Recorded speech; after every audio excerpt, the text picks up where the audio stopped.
Did you know na parang deja vu ang nangyari sa Miss International Queen last two standing for 2025 between USA and Cuba?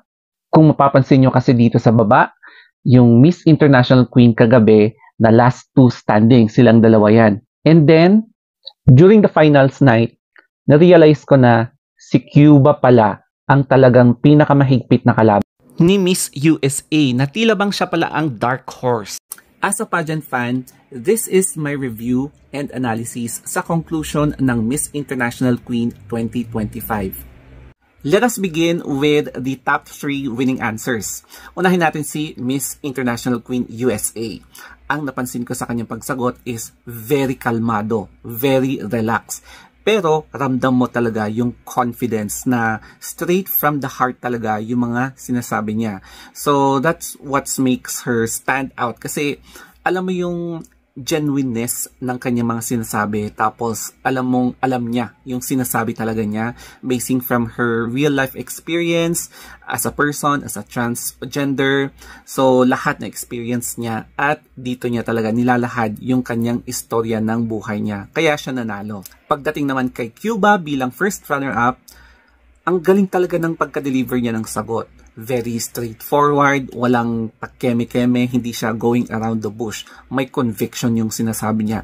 Kaya lang nakulangan ako after nag-upload. Siguro dahil na-distract siya, dahil meron nang nag-upload habang hindi pa niya tinatapos yung sagot niya. Tapos biglang hindi niya tinuloy. Kaya sabi ko, sayang, sana tinuloy-tuloy niya yung sagot niya. Kay Miss Vietnam naman as second runner-up, magaling din siyang sumagot. Marami din siyang ideas na gusto niyang i-express, gusto niyang i-share, pati yung mga life experiences niya related to the question na ganun din. Ano yung mga conflict na na-encounter mo at paano mo siya babaguhin, mga ganun. So, yung translator, nabilib din ako kasi lahat ng sinabi ni Miss Vietnam, na-translate niya, no? Yun nga lang kasi, yun ang difference kapag may language barrier. Kahit na gusto mong sabihin yung gusto mo, hindi mo masabi kasi kailangan mo pang i-translate sa utak mo yung tamang term para hindi malito yung mga judges. So pati ikaw malilito ka sa mga sasabihin mo rin. Pagdating naman sa rampahan, unahin natin kay USA.